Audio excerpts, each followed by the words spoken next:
अध्यक्ष महोदय, पूज्य गुरुजन वर्ग आणि इथे माझ्या छोट्या मोठ्या बालकांना, मी कुमारी श्रावणी विभीषण गाते, जिल्हा परिषद माजूरा येथील इयत्ता 9वी विद्यार्थी. तुमच्यासमोर विषय मांडते, झाडे माझ्याशी बोलतात.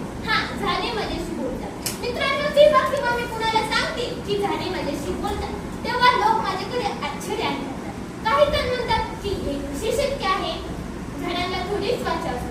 पण मी त्यांना सांगितले, झाडांचे बोलणे ऐकण्यासाठी फक्त कानांचीच गरज नाही, तर संदेशील मनांची गरज असते. जो कोणी व्यक्ती निसर्गावर मनापासून प्रेम करतो,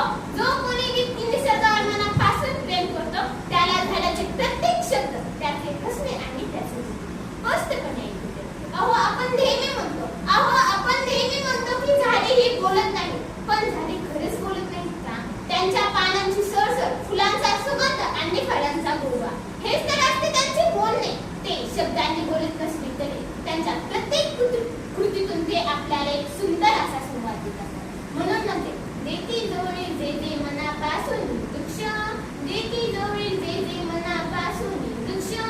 वृक्ष म्हणू की ऋषी म्हणू, ते आहेत जनित वृक्ष. वृक्ष म्हणू की ऋषी म्हणू, ते आहेत जनित वृक्ष. असे वृक्ष, ऋषी, कवी, लेखक यांना पुढे पाडणार नसतील तर नवलच म्हणायला लागेल. असे हे वृक्ष, ऋषी, कवी, लेखक यांना पुढे पाडणार नसतील तर नवलच म्हणायला लागेल. वृक्ष म्हणजेच वैद्य, वृक्ष म्हणजेच वैद्य. ते त्यांचा एक ना एक अवयोग आपल्याला देत असतात. म्हणूनच या वृक्षांच्या गुणधर्मावरून यजुर्वेद हा आयुर्वेदातील सर्वात उत्कृष्ट ग्रंथ आहे. म्हणूनच या वृक्षांच्या गुणधर्मावरून यजुर्वेद हा आयुर्वेदातील सर्वात उत्कृष्ट ग्रंथ आहे. गौतम बुद्धांनी सुद्धा वृक्षांच्या सानिध्यातून ज्ञान प्राप्त केले. त्याच ज्ञानाच्या जोरावर त्यांनी अख्खे जग परतावले. मानवाचे कल्याण केले. म्हणूनच संत तुकाराम महाराज सुद्धा म्हणतात, वृक्ष बोलले आम्हा सोयरी वरचरे, वृक्ष बोलले आम्हा सोयरी. पक्षी हे सुस्वळे आळवीती, वृक्ष बोलले आम्हा सोयरी वरचरे, वृक्ष बोलले आम्हा सोयरी. वृक्ष बोलले आम्हा सोयरी म्हणजे वृक्ष हे मानवाच्या नातेवाईकांसारखे असते, आपले मित्र असते. आपला सखा मित्र जो आपल्यासाठी करत आहे, तो वृक्ष बोलतो. म्हणजे तो त्याचे सर्वच काही आपल्यासाठी अर्पण करण्यासाठी तयार असतो. अनेकदा झाडे माझ्याशी बोलतात आणि मला प्रेमाने म्हणतात, अरे मी तुझ्याकडून कधीच काही मागितलं नाही. तुला शुद्ध हवा दिली, गार सावली दिली, फळे फुले दिली, पक्ष्यांना घरटे सुद्धा दिली, तरी तूच माझ्या खांद्यावर पुढे चालवतो. का माझा एवढाच गुण आहे की मी तुझी निस्वार्थीपणे सेवा करतो? झाडांचे हे शब्द आहेत मला 1973 साली झालेले चिपको आंदोलनात होते.